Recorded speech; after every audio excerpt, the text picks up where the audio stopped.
if they'd seen a huge list of questions, they would have had no resilience to be able to do that at all. Yeah. Because it's drip fed through it, and a bit of enjoyment and a bit of laugh at Judy. She's just gone down a snake. And, I've got lots of different boards. You're the fall guy. Yeah. And I'm like, wah, wah, wah, wah, as I'm going down a snake, and they laugh, and we're all fine.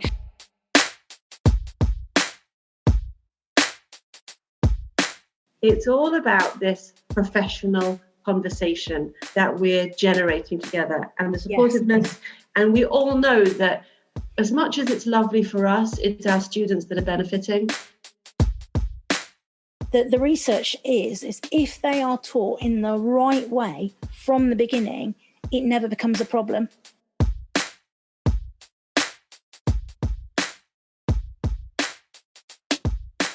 The best mathematician in the school best maths teacher in the school should not be put in year 6. They should be in early years.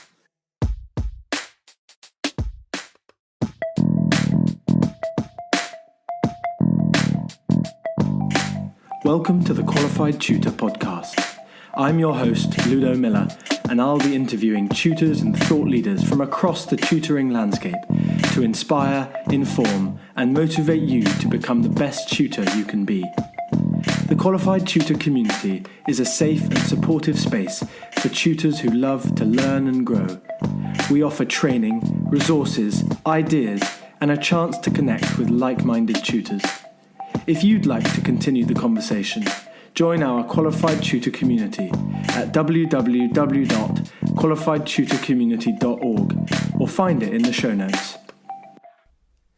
This week, we're joined by Judy Brice, an expert in dyscalculia, which many have described as dyslexia for maths. Judy takes us through her methods for working with children who suffer from maths anxiety, a very real and problematic issue in the tutoring industry as well as in teaching in general. There is so much to learn from Judy's experience, and we are so lucky to be joined by so many experts in SEND in the Qualified Tutor community. Judy recently joined us, and we're delighted to have her with us. Today's conversation is a real exploration of this area, and one that does not get as much airtime as other areas of tutoring. Listen in as Julia and Judy discuss their stories and their experiences of working with children with dyscalculia and other learning difficulties, as well as the pedagogical research into the area and how this can be used to inform our tutoring. We know this will be an enlightening conversation for all. Judy, tell us about a holistic approach to the teaching of maths. Well, that's how I try and teach. I try not to be teaching for a test. I don't like teaching to tests. I like to teach for understanding, for the children to really start to enjoy what they're doing. And most of the children that I teach come to me because they've got really, really bad maths anxiety. An awful lot of them have had a previous tutor, and it hasn't worked either very quickly or, over a couple of months. And then the child has gone, well, I don't want another tutor, that didn't work. And then they've reached this awful point where they're feeling so bad about maths that they just can't function. And then their parents have been really worried, and then they've found me, and I've tried to teach them in a way that brings down their anxiety. So it's a lot to do with sort of getting them so that at the moment they're in that sort of really bad anxiety zone where they can't function. Their working memory isn't working. The processing speed has just gone rumph right down, and they just can't function. So it's all about trying to get it so that we can bring down the anxiety enough for them to be able to then function, so I can then teach them. So you're talking about the connection between the mental health and the readiness for learning. Oh, absolutely. Yeah, absolutely. And if they are not, if they're too scared, and if they're still in that fight or flight mode, it doesn't matter what brilliant lesson you chuck at them, it's not going to go in, and it's not going to help. So when I first start tutoring a child, we play all sorts of games, and I'm really into gamification of my lessons. I teach on Zoom, and I use bit paper, which I think is brilliant. It's really set up as an interactive whiteboard, especially for tutors. And that enables me to be able to preload anything I want from the whole of my hard disk or the whole of the internet of resources I can bring, and I can paste them all into the bit paper, and I have it all loaded up on lots of pages. So those will be games like bingo. They'll be what will they be? Yeah, lots of things like bingo. Children love snakes and ladders, Ludo, all those kind of traditional board games. I will have a board posted up onto into my bit paper, and the first few lessons, first lesson or so, if the child is really acutely anxious at that point, we just play snakes and ladders, and and that it's a case of bringing down the level of difficulty of something to a point where it's enjoyable. And at that point, they can start to succeed. They can start to enjoy it. They can enjoy winning, and that kind of feeling of, I've got this kind of feeling. And, to be honest, I don't have to play that level of only playing the game, for very long, because that generally gets children on side. We've got, big, I can't reach them from now here, giant dice that I've made out of the 12-sided. Yeah. And I get it so that they've got one at their end and they've made it up. And so then we can roll and we show the camera. I'm going to move my elephant along too, and all this kind of thing. So they're just playing all the time, and that starts to bring down their anxiety, so that they can actually engage with me. And once they can start to engage with me, then their anxiety does start to come down, and then very gradually I start to increase. We go right back to basics. So children who come to me who are not managing to do the GCSE, they can't do the GCSE because many layers back down through the wall are gaps. And it's the thing that I do a lot is trying to find the gaps. I find the gaps by all sorts of things that I do, but they're not really aware that that's what I'm doing. And very, very quickly within the first session, as I say, we might be playing Ludo, we might be doing whatever. Particularly snakes and ladders is one, because children love it. If you, oh no, I've got a 3. Oh no, I've got to go down the ladder. I've got to go down the snake. And you've kind of rolled it under the desk, so you don't show. They don't need to know that. It's all psychological things, isn't it? And they will then, even a child who's been like massively anxious will laugh that I've gone down a snake and broken the ice. And it's all about breaking the ice and being able to start to sort of improve their confidence. Because if they've heard the word maths, they've been in a maths lesson, they will have just gone into this complete lockdown. And so, as I say, their memory and their processing speed, all that's just gone to pot. And they can't do things. And I hate timed tests. It's something I absolutely deplore, because it really messes with children. And if you ask them to do the same thing, not timed, they will manage to get masses more done and masses more right.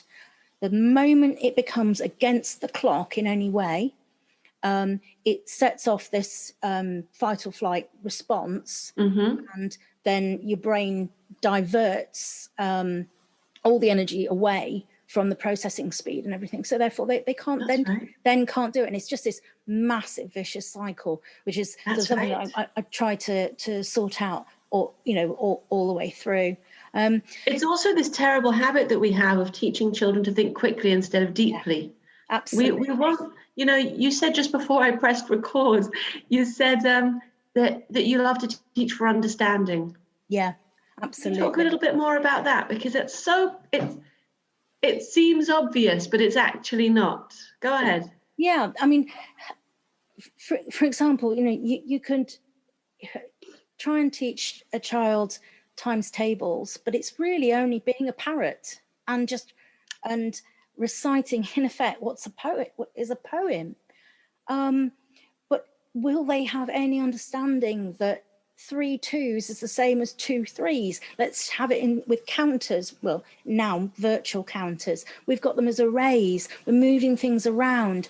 And if you've got 6 of them and now you put them into 3 lines, how many, how many are in each line, and all this kind of thing. And that's understanding. And without that, what will they recognize? They're trying to do some fractions. Will they recognize that certain numbers are both those denominators are both in a particular times table or whatever it might be? And without the understanding behind it, and it just being rote learning and parity, there's just no understanding. And so I think this is another reason why I really don't like time tests, but I also really don't like teaching for the test, because I see that when I'm teaching GCSE, I'm having to teach children who are still really quite weak. We've managed to fill in a lot of their gaps, but having to teach them kind of a method. If the question looks like this, you do dun, dun, dun, dun, dun, dun, dun, dun. It's procedure. Absolutely. And it's procedural learning. And that doesn't help if the question doesn't look exactly like they're expecting it to be. Right. At the moment, it's not exactly how they've seen umpteen other ones. They have no ability to be able to break that question down and to work out what it is they're supposed to do. So, but sometimes if the children only come to you during their 5th form, and there's just a few months left to the exam, sadly, that's why when really the only thing you can do is teach them procedures. That's right. Right.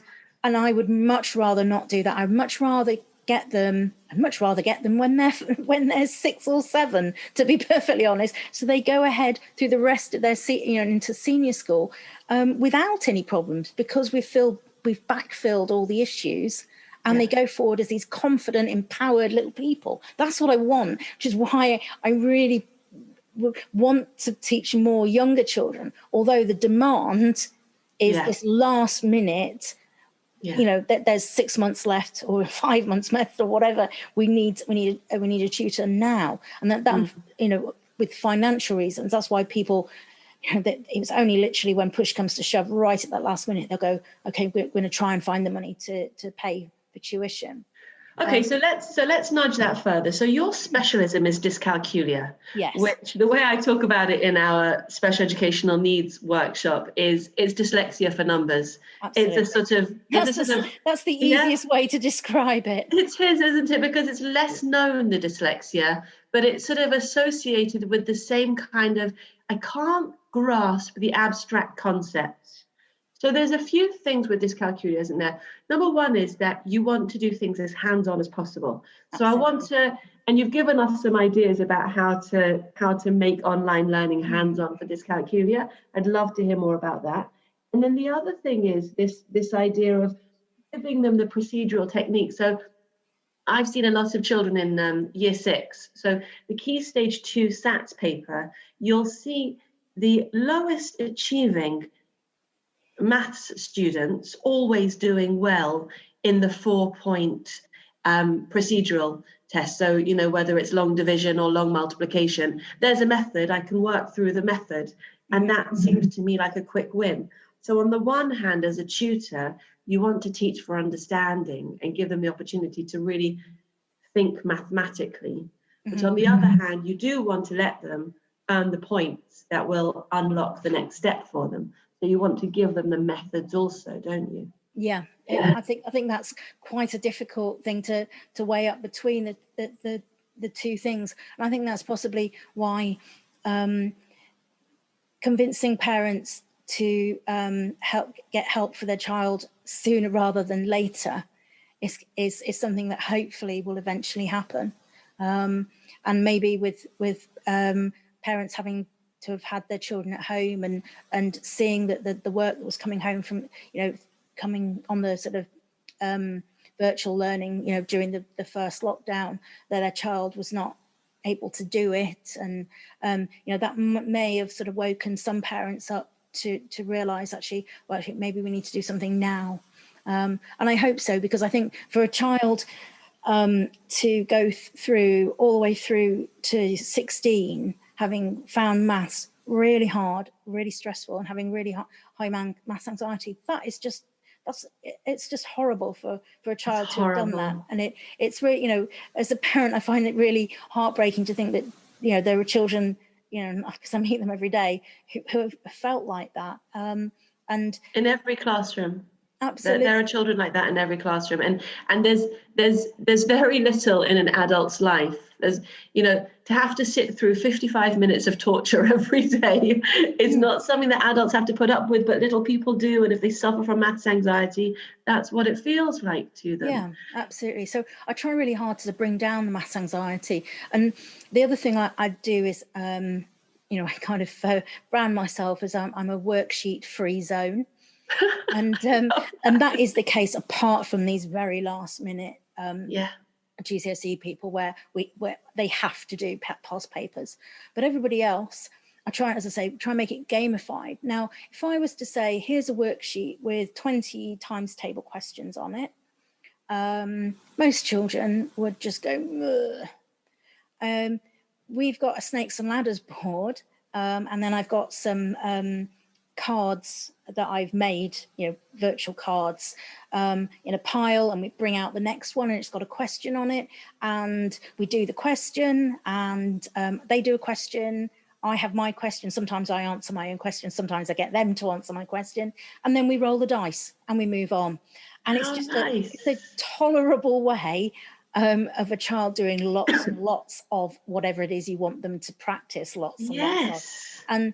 And I do it with any kind of question you can possibly think of. I've linked it in this kind of way where getting to play the game is like a reward for having answered the question, but it's just fun. And sometimes we'll do one question, one roll of the dice. Other times it all depends on resilience, and that's my other big thing, is all about increasing their resilience to be able to cope with tricky situations. So it's not just stamina for doing more maths. It's actually, I feel uncomfortable, I can't do it. What do I do next? Yeah, and that's sort of all about trying to sort of increase their resilience to be able to keep going. As I say, if they'd seen a huge list of questions, they would have had no resilience to be able to do that at all.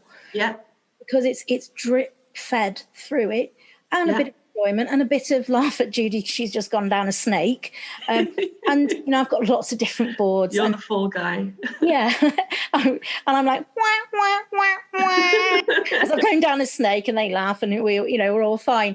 And so I've got but I've got different boards. I've got some boards with masses of snakes on, and really big ladders that they can suddenly literally jump almost the whole way up, and so that brings in more sort of risk and enjoyment for them.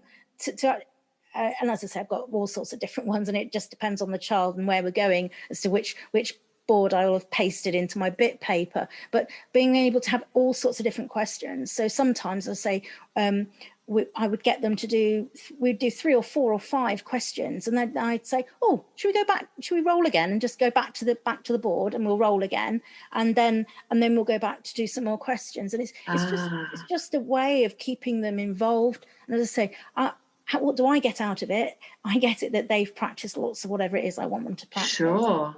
Because it's fun, their anxiety level automatically comes down. Yeah. And because their anxiety level comes down, then they're no longer particularly in that anxiety zone, in that growth zone, anxiety zone model. By, I can't remember the name of the academic person. There's a whole book on it, I think. Is it Carol Dweck? That sounds the growth mindset work. Yes, that's the one. Yeah. And I tell you, one of the things that you piqued my interest with your 12-sided dice. How do you get them to make a 12-sided dice? if you can just bear with me, I'll just try and reach it. You have to have lots of things up your sleeve. Yes. Teach dyscalculia, don't you? Lots of stuff. There we go. Yeah. Yeah. So it's made on, on a piece of A4, something you print it off and then you cut it out on card, and they glue it together. So initially, the first time when they're really wobbly about things, I'll just have mine here, we'll roll it. And then I say, would you like me to send you one so you can make one up too? Oh. And they're like, yeah. And let me also just reach the box. It's very cool for them to work on a net. Yeah. So I've also got various other. Oh, that's green. That doesn't show. There we go. Yeah. See that one? Yeah. This isn't 1 to 6. Yeah. It's got numbers. What's the biggest one on that one? I think the biggest number is 8. So it's got but so it's then lots of probability of thing. And I said, do you want to use the yellow, the orange one, or the green one? The white one is just like the normal one. Yeah. So they can realize that actually, well, for example, with the green one, it's got a 0, so you might get nothing and you might not move. You might not move, but you also might not sit down on that snake. And it's like, do you want to take the risk to try and get an 8 or a 7 or a 6, but you might only get a 0 or probabilities. It's all probability, and you get them into actually deciding which dice they want to roll for their turn. As I say, it's bringing in probability. It's also just bringing in that idea of them making decisions. Yeah. Because I think they, particularly the children I meet, are so used to just being told what to do, and they can't think for themselves very easily. And and that's I've just realized one of the things that is like a big thing to me is choice. And I give my pupils so much choice. Well, they think they're getting choice. They're not necessarily having, but to them, for a child who it feels so out of their depth and so sort of, this huge mass anxiety, to actually feel vaguely in control of something. Yes. I think it makes a really significant difference to how a child thinks and feels about themselves. Yeah. So even for some of my older pupils, just before Christmas, I was doing this with a girl who's in year 9. And we were supposed to be factorizing in algebra. And I wanted her to have lots and lots of practice. And I pasted from a textbook an exercise. And I said to her, okay, and I kind of drew a line part way down. And I said, okay, I want you to choose to do 3 out of that first top section. You can choose any 3 of those questions. And it's really interesting because a child who's very cautious will just go, I'll go for number 1. And it's like, you could have chosen anyone on there and you go for number 1. Well, anyway. But have they learned that the easy questions are at the beginning and the difficult questions are at the there is. end? But then I'll say, well, what one do you want to do next? Number 2. I'll say, really, you can choose anyone. But then other ones get into it and go, my birthday's on the 17th. I'm going to do number 17. Yes, brilliant. Let's do number 17.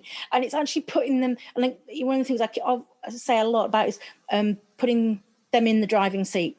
Well, they certainly feel like they're in the driving seat. So they're making a choice and their ownership of their learning goes right up because they're making a choice. And then I'll say, okay, we'll let's do some out at the bottom section. How many do you think you want to try? And, she might say 2, she might say 10. I don't really mind what she says. And then I say, okay, which one do you want to do first? So it's just giving her choice. And I think at that point, she feels so much better. Just thinking about it, she felt so much better. I mean, I've done this a lot with her, but it was like the last lesson before Christmas. She feels so much better. She gets to completely choose what to do. And it's all about bringing the anxiety down because she feels in control. And it's I think really also you're describing empowering.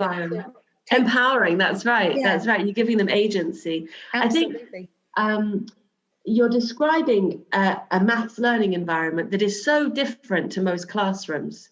And yes, I think it probably is. It's I mean, not different to my own classroom when I was teaching. Well, that's really interesting, because I have an amazing, one of the teachers in my school that I unfortunately just left recently, she comes into every single lesson, and it is wonderful and creative, but to sustain it on such a big scale for a class of 30, it's really hard.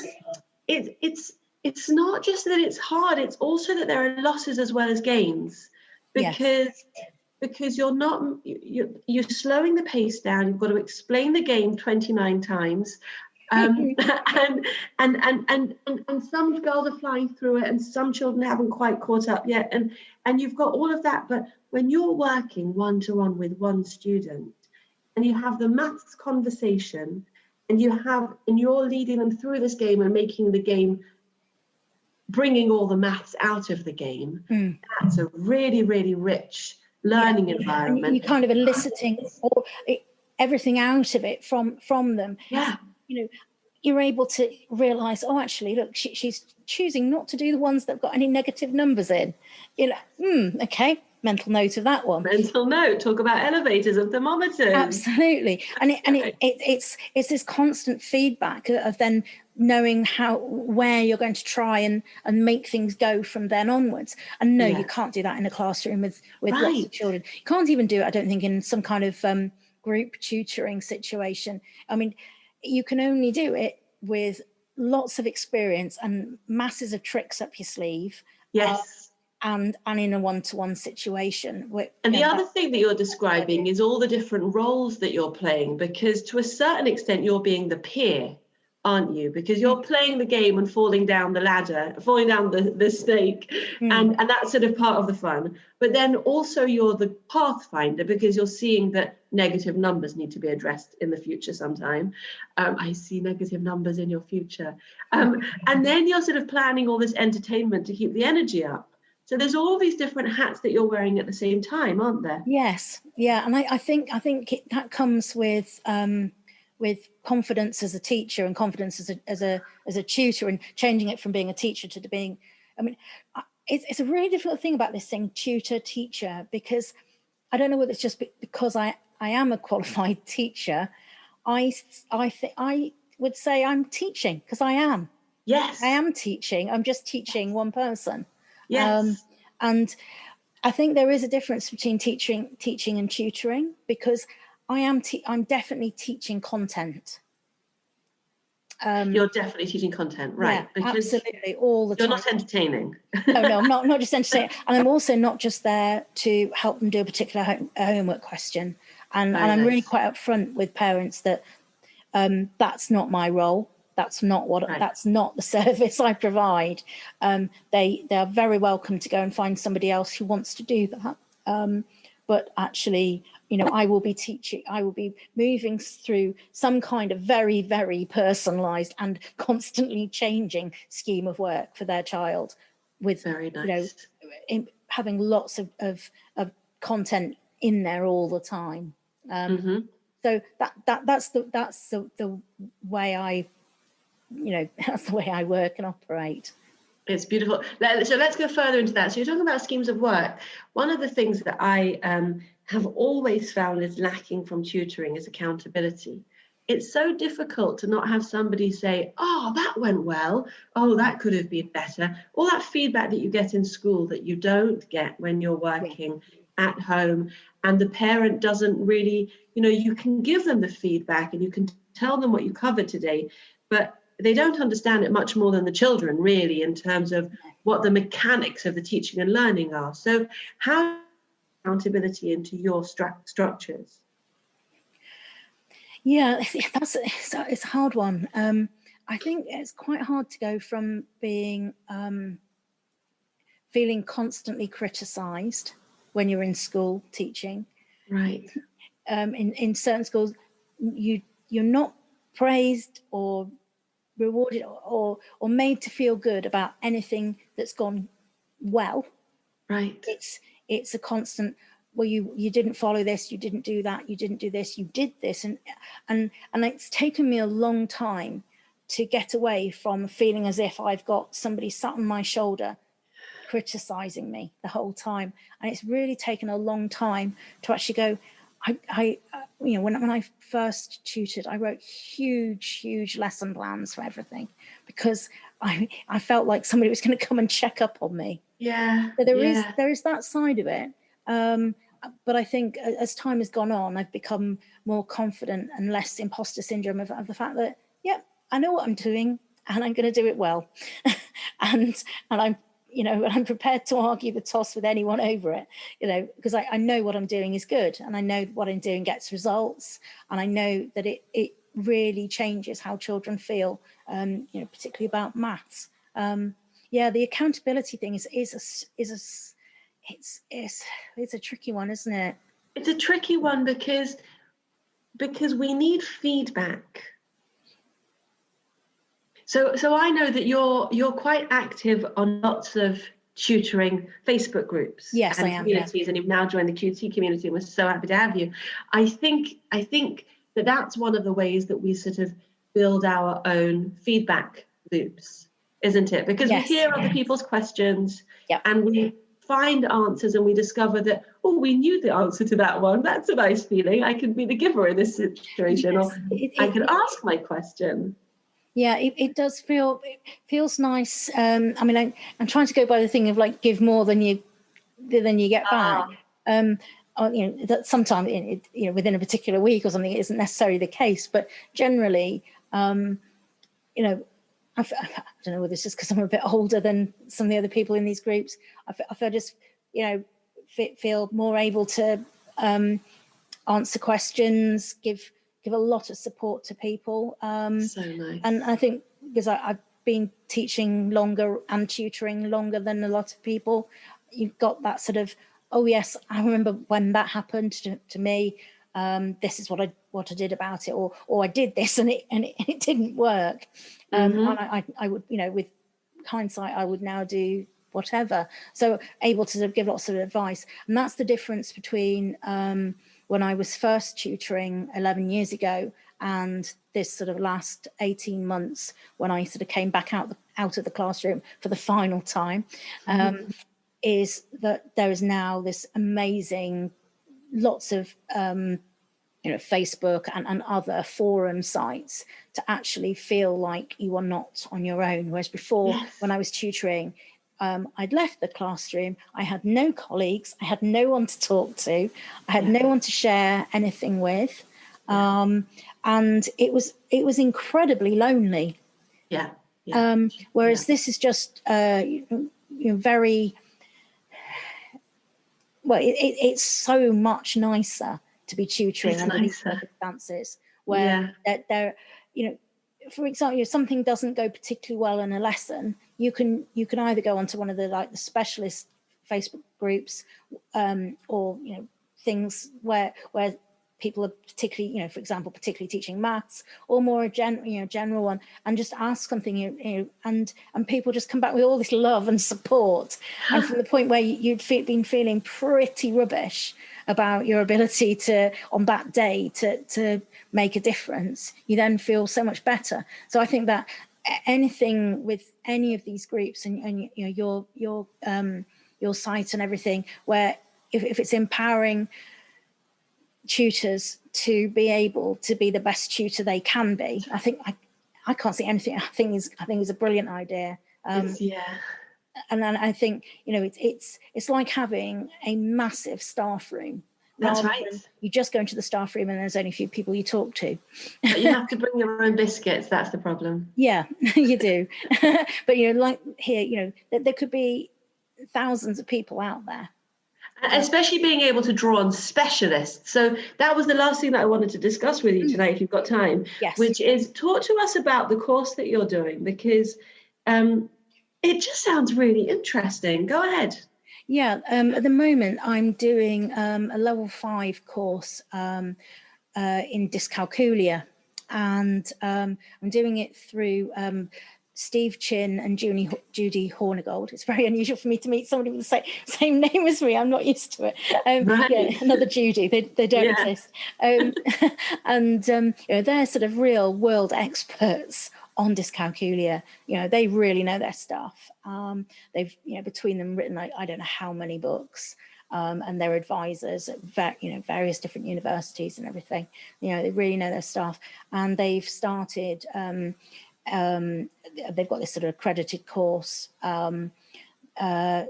for teachers or tutors, or in my case, I'm both, to learn more about dyscalculia. Now, it's something that has been like my sort of specialism for quite a number of years. It's kind of where a lot of my children were, pupils were coming from. I specialise in teaching maths to children who find maths really hard. A lot of them are dyslexic, and in fact, quite a lot of them are actually dyscalculic as well. It's a really, really hard thing to get diagnosed for. And one of the reasons is that there's hardly anywhere where you can train to be an assessor. And there's currently only really 2 main places in the UK where you can train to become to be accredited, to actually then being able to do the diagnosis.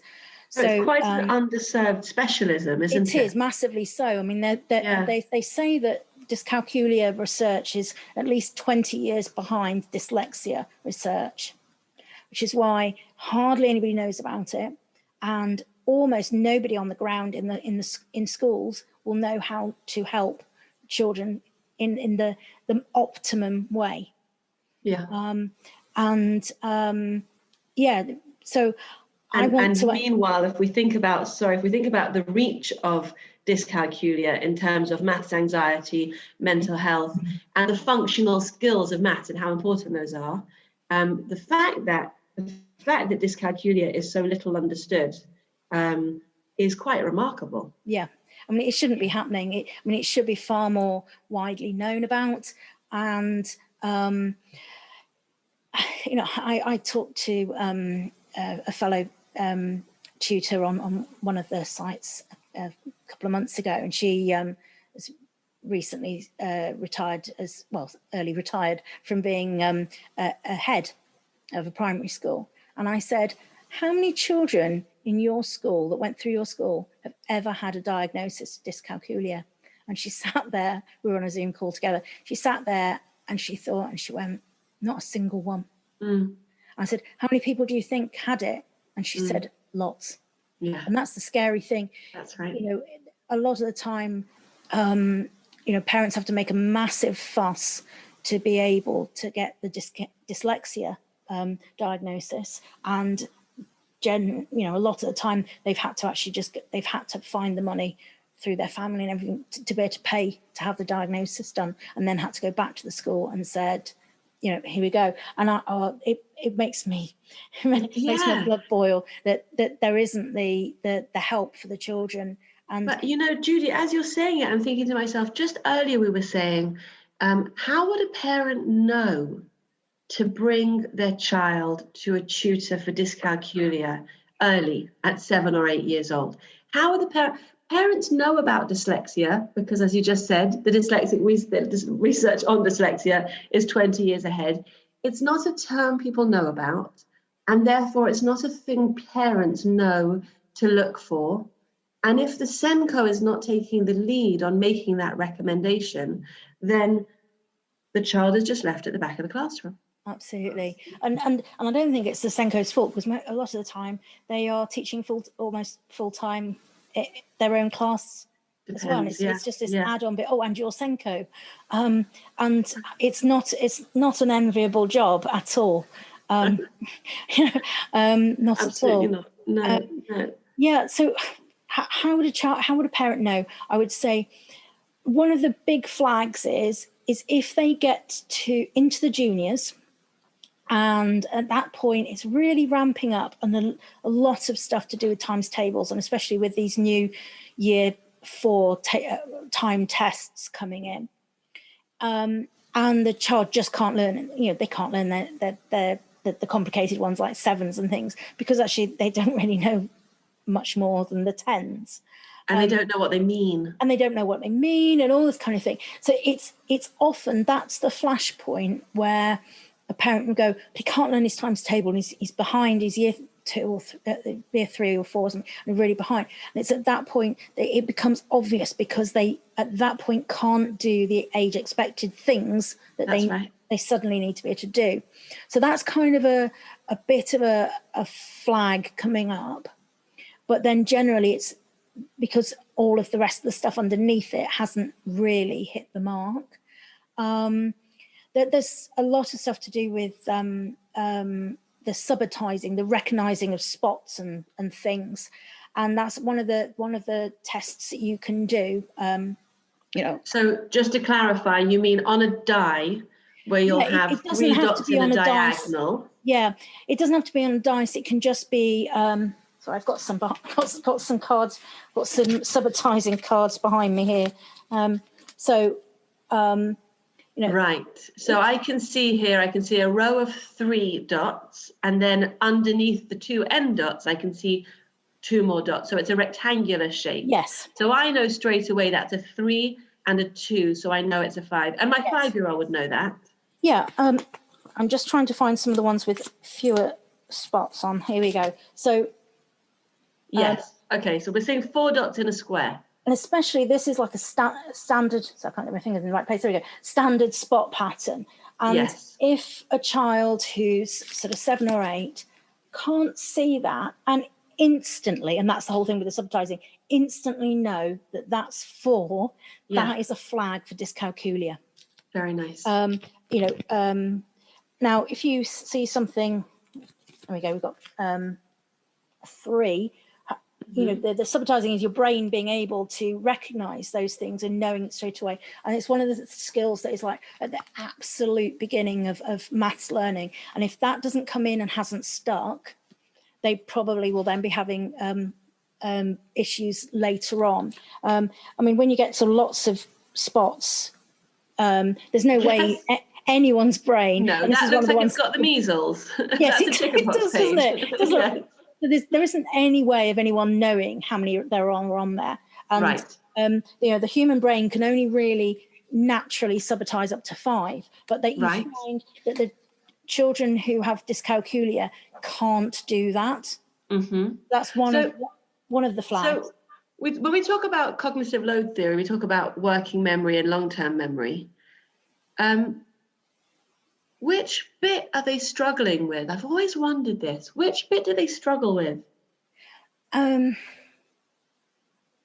Quite the right question. Yeah, I don't know. Do you know what I mean? Because on the one hand, they can remember the procedure for long division. Yes. And they can work through it. So maybe it's not. Is it more about the abstract understanding of number? Yeah, I think so. And I think it's how the very early counting and sequencing and all that thing, which is really early years and nursery stuff. Yeah. And if that's not been done in enough of a manipulative and sort of concrete way, hands-on, got to be hands-on. And I think one of the issues is that schools have often stopped with any kind of manipulatives, in my opinion, way too early. And there's nothing wrong with there being coups and air rods and all that kind of thing even in a senior school classroom, and it being part of things, and all the kind of bar modelling and all that sort of Singapore stuff. All of that kind of make where it's all to do. So when you say Singapore, you're talking about maths mastery. Yes, sorry, Singapore. When we talk about maths, about doing lots and lots of hands-on work with 100 beads and base 10 blocks, where children get a hands-on and then a visual representation of what number means, so that the concepts are more deeply embedded, and therefore they can manipulate the numbers with more confidence. So like you said, when the question looks different, that's fine, because they understand. Absolutely. And I think with teaching with manipulatives. I mean, in my case, I have to teach with them virtual manipulatives, although there are certain things where I make sure they've got one at their end, a real one at their end as well. Like what? What would you have them fetch beforehand? They could have, I mean, for example, the dice, but they could have, a rec and rec. Yeah. They could have Cousineau rods. They could have the Dean's, the base 10 equipment. So you'll just ask the parents to order a pack of that so that the children have one on their end. That's a good idea. And so they can be playing it with their end, me, my end. We can hold things to the camera. I can also do it like virtually on the actual screen as well. With which programs do you use on the computer for visual manipulatives? I use MathSpot a lot. That's got it's got everything all the way up to sort of algebra tiles, and that's something I've changed the way I teach algebra by using algebra tiles. It's visual. That's interesting. And children who couldn't do it suddenly going, oh, well, that makes a lot of sense, doesn't it? I'm like, yes, it does. I'm Welcome to visual, and the moment you got back to that pictorial and visuals way, even children, and I don't know, I feel that there's a thing about that children, that there is a sort of inbuilt issue with some children, and it's a neurodiversity thing of how they're wired up. That neurodiversity. They have this propensity to not be able to do the maths in the same way as an ideal child. I mean, what is normal? None of us are actually normal, are we? So there's that, and then if you add in the fact that when they were 5 or 6, they had to have grommets, and it turned out they hadn't actually been able to hear very well for a while. Yes. And you put in a child that I teach. She is dyslexic and she is dyscalculic, but she was also involved in a very bad accident, and she on and off has missed an awful lot of school from having to have trauma there. Yeah, more operations on her very damaged leg. Wow. So is she having problems because she's dyslexic and dyscalculic? Yes, she is. She also having issues because she has huge chunks of schooling that she missed. Yes. Now, maths lends itself to maths anxiety and gaps because it's so linear, because our curriculum builds on itself term to term and year to year. Yeah. So if the child had a cold and missed a week or two of school or was isolating, then we get great big gaps in their knowledge, which make them feel like it's gobbledygook in the classroom when they get back. Absolutely. So that knocks their confidence. And so that would not be a child with dyscalculia, but it would be a child with maths anxiety. Absolutely. So, I don't really kind of differentiate between a child who is, if they have maths anxiety, they have maths anxiety, and they may have it for a whole host of very complicated, convoluted reasons. Yes. But they're circumstantial. Yeah, absolutely. An awful lot to do with circumstances. So a lot of it is about bringing down the anxiety to get them to engage, and then we start to fill in the gaps. One of the things that I often notice in the classroom is sometimes it's that the teacher's not being clear, and the children just, how would they know? Yeah. How would they know that it's actually because the teacher is not explaining this clearly enough to them? Well, this is one of my issues that I've found over my career and something. If I think back to the schools that I've taught in, each time I was the only confident mathematician on the staff. Right.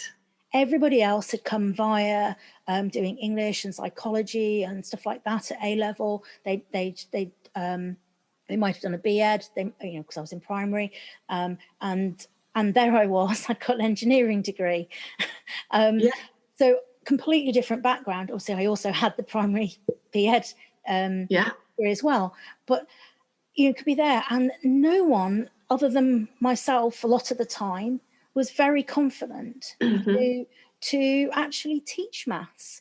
And a lovely friend who I worked alongside with in parallel class, she had taken 5 attempts to pass her GCSE maths. And yet now she was teaching year? Teaching maths. I mean, I have to say, she was amazing at English, and she was amazing drama and real, all the stuff that I don't naturally gravitate towards. And so we have very, very different skills. But at each time, she was in front of her class teaching them this maths. I was in front of my class, but I was confident in front of my class teaching them. And I knew where it was coming from. I knew where it was going to.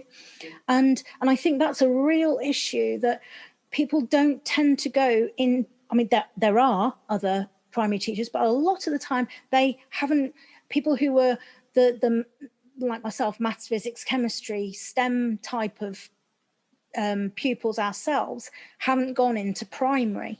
I don't know whether you found that. Have you found that? That's very interesting. No, I had a very maths weighted staff. Yeah, I think it must depend on the school. I think I must have been unlucky or lucky, depending on the point of view. Yeah. I mean, when I was head of maths at a prep school, and a lot of my stuff was really about trying to empower the rest of the teachers on the staff that that this is what they needed to teach, and this was why they needed to teach it like this. Yeah. That was it was quite hard. I had to completely rewrite the whole curriculum and schemes of work and everything. And then try and empower them that they could teach it. They could teach this, and they could. What occurs to me when you're saying this is that we don't have this problem in tutoring, do we? We all tutor to our specialisms. Yes. And it's quite an interesting thing how, a student. We were just talking about this recently. That could it be that when does a student need to move on to a different tutor? And if you think about the fact that every tutor does have their specialisms, you can see a student outgrowing the need for one tutor and moving into another.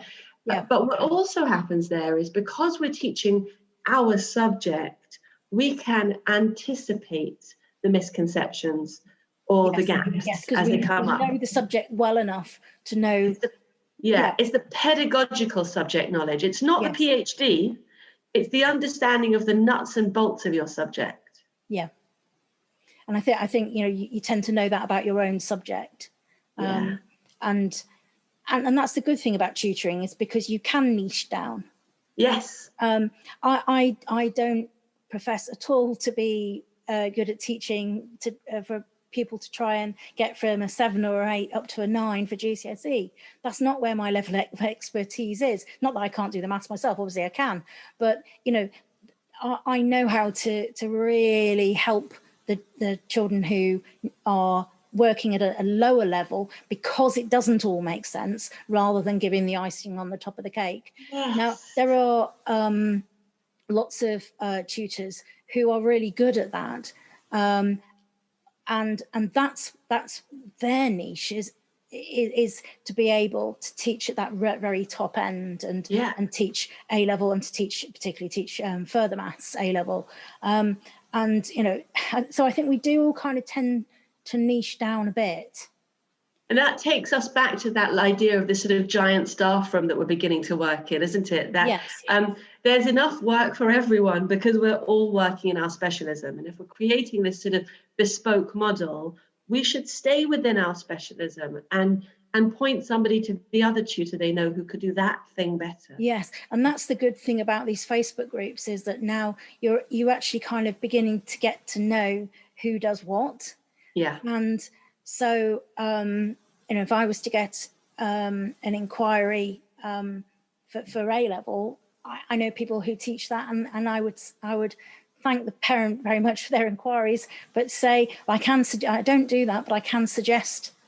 And then I could give them several names. And how valuable to be able to do that for each other. Because I think that certainly didn't happen when I was first tutoring, when it was incredibly lonely.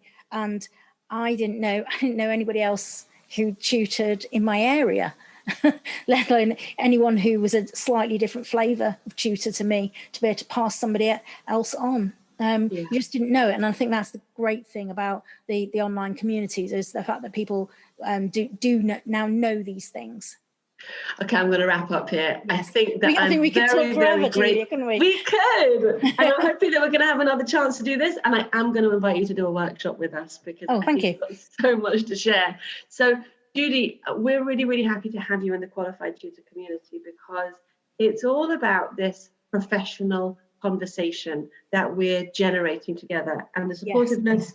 And we all know that as much as it's lovely for us, it's our students that are benefiting.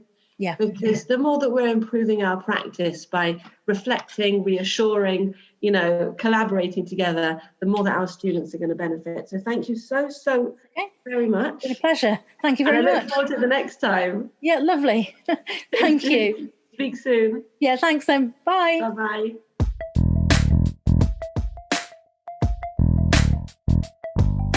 Thanks for listening to the Qualified Tutor Podcast, where tutors share their expertise to support the tutoring community. If you'd like to continue the conversation, join our Qualified Tutor community at www.qualifiedtutorcommunity.org or find it in the show notes below. We exist to connect, share, and learn with you because tutoring is a small job that makes a big difference.